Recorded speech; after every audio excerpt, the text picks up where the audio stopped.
Di layar, Anda akan melihat sekarang wakil presiden mematahkan narasi yang sudah beredar. Berita di media menyebarkan cerita bahwa Amerika Serikat akan memberikan kepada Iran dana rekonstruksi sebesar 300 miliar dolar. Seolah-olah itu adalah hadiah karena mau duduk di meja perundingan.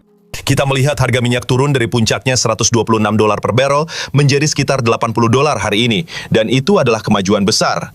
Tapi itu juga, Gil mengulurkan tangan kepada Iran dan berkata, "Lihat, jika kalian bersedia memenuhi kewajiban kalian dan mengizinkan inspeksi nyata terhadap program nuklir kalian, maka kami akan menerima kalian kembali ke dalam ekonomi dunia."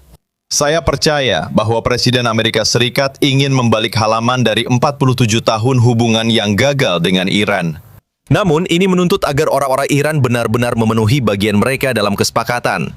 Ketika mereka mengatakan bahwa miliaran dolar aset akan dibebaskan, itu tidak benar.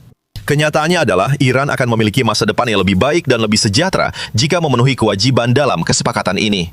Kita akan lihat ini adalah salah satu masalah yang akan kita selesaikan dalam pembicaraan teknis setelah penandatanganan pada hari Jumat. Pada hari Senin 15 Juni 2026, Gedung Putih mencoba membalikan keadaan krisis di Timur Tengah dengan kesepakatan yang sulit namun berhasil masuk untuk mengatakan bahwa tidak ada pembayaran langsung, tidak ada uang yang diberikan karena penandatanganan, dan tidak ada hadiah. Bagi rejim Iran, yang ada menurutnya adalah pintu ekonomi bersyarat yang didanai oleh negara-negara Teluk. Hanya jika Iran melakukan bagian yang selalu berusaha dihindarinya, yaitu menghentikan program nuklirnya, menangani bahan yang telah diperkaya, dan menerima inspeksi yang dapat memberikan jaminan kepada Amerika Serikat. Disitulah kelompok garis keras Iran mulai kehilangan argumen mereka, karena kesepakatan ini tidak memberikan apa yang mereka inginkan. Penarikan pasukan Amerika dari wilayah tersebut tidak menghilangkan kehadiran militer Amerika Serikat di Timur Tengah, dan masih mempertahankan tekanan ekonomi sebagai alat utama. Sementara para kritikus mencoba menjual gagasan tentang sebuah konsesi besar, Teheran menang. Mereka berhasil menempatkan versi Gedung Putih di atas meja. Jika Iran tidak mematuhi, mereka tidak akan mendapatkan keringanan yang diinginkan. Pada saat yang sama, Selat Hormuz menuju pembukaan kembali. Harga minyak turun mendekati 80 dolar per barel, dan pasar bereaksi seolah-olah melihat kemenangan karena kekuatan, bukan kelemahan. Mengapa rezim itu terpojok? Bagaimana Donald Trump mengubah tekanan menjadi kesepakatan? Saya akan segera menceritakan semuanya kepada Anda. Jika Anda suka konten yang langsung ke inti dan tanpa basa-basi seperti ini, pertimbangkan untuk berlangganan, karena di sini ada video seperti ini setiap hari. JT Vance bereaksi setelah beredar kabar bahwa Iran berhasil mendapatkan paket rekonstruksi bernilai miliaran dolar dari Amerika Serikat.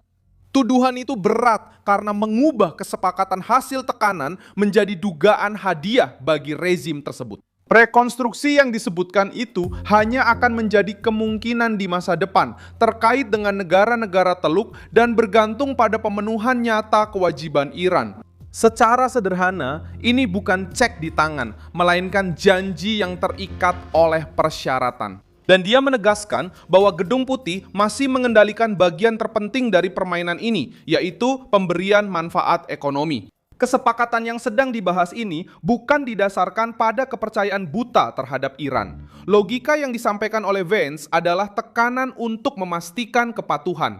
Rezim tersebut hanya akan mendapatkan akses ke manfaat jika mereka menghentikan upaya menuju senjata nuklir, mengurangi kapasitas untuk menyimpan material yang diperkaya, dan menerima pengawasan. Hal ini mengubah inti dari narasi. Masalahnya bukan Iran mendapatkan uang. Masalahnya adalah Iran harus membuktikan di bawah inspeksi bahwa mereka tidak menggunakan negosiasi untuk mengulur waktu. Bagi Gedung Putih, inilah titik yang membedakan antara kesepakatan yang tegas dan penyerahan diri secara diplomatik. Donald Trump memasuki krisis ini dengan tetap mempertahankan tekanan militer dan ekonomi. Iran menginginkan jalan keluar yang lebih luas, termasuk pengurangan kehadiran Amerika di kawasan dan pelonggaran sanksi dengan syarat yang lebih menguntungkan. Vance menegaskan bahwa hal itu tidak akan terjadi seperti yang diinginkan Teheran. Meskipun ada penyesuaian dalam jumlah kehadiran militer, Amerika Serikat akan tetap mempertahankan ribuan personel militer yang siap di Timur Tengah. Artinya, rezim tersebut tidak berhasil mengusir Washington dari kawasan itu. Hal ini cukup berat karena propaganda Iran selalu berusaha menggambarkan penarikan pasukan Amerika sebagai tanda kemenangan. Setelah pengumuman kesepakatan, harga minyak turun tajam dengan harga minyak Amerika mendekati kisaran $80 per barel. Bagi konsumen, ini berarti potensi keringanan pada rantai pasok bahan bakar, sedangkan bagi pasar, ini berarti berkurangnya ketakutan akan guncangan energi. Bagi Trump, ini berarti menunjukkan bahwa tekanan terhadap Iran tidak hanya sebatas retorika, tetapi menghasilkan hasil yang nyata. Di jalur yang paling menakutkan bagi ekonomi global, kenaikan bursa saham juga menjadi bagian dari paket politik dalam berita ini.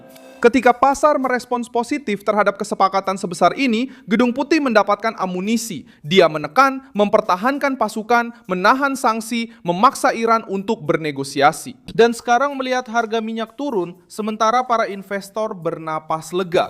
Para pengkritik yang sebelumnya bertaruh pada kekacauan permanen, sekarang harus menghadapi situasi yang berbeda.